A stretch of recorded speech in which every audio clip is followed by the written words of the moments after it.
Holy Cross's Peter Oliver was the 2021 Scholar-Athlete of the Year.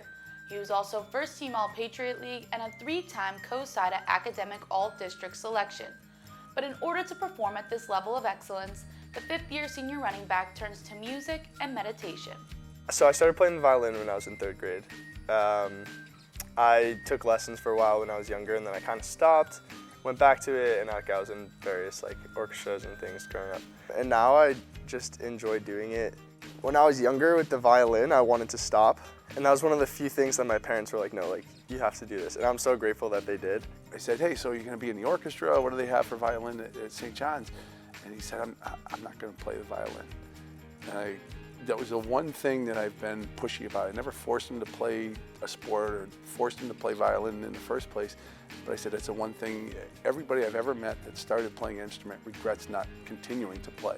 So that was the one thing I said, you're playing. And he was a little bit angry about it for about 30 seconds. And then he started playing and he never stopped. And he picked up more instruments, and he learned to play the cello, and he learned to play the guitar, and he learned to play, one of those ukulele or something like that. And I think it's ended up being a great outlet for him. If I'm improvising and I'm just not thinking about it and in the moment, it's very calming, relaxing. Peter is one of the most focused and intense kids I've ever met. He's intense in that he wants to do everything he does exactly right, and I think sometimes almost to a fault. So he cares about everything, and he's so funny. He will not accept anything below perfect. I remember in high school, I was stressed out all the time, and I felt when I graduated, looking back, that I missed out on a lot.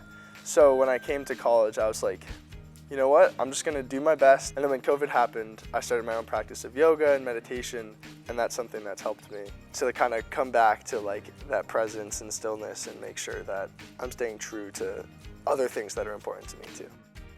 And the most important thing to Peter is treating others well.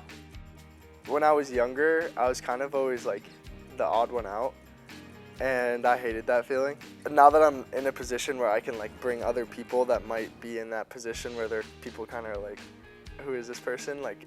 Being able to bring them in too makes me feel good, because I think of that kid that I was and how I felt then. He cares a lot about every single thing that he does. He cares a lot about not only how he appears and how he does, but also about how his actions affect others. He is always trying to make sure that I feel included, and he'd always be oh no, just come over and hang out with my friends. It was really awesome. I'm pretty proud of that. He's got a big heart. He's kind of always been that way since he came out into the world. He's always wanted to do things right.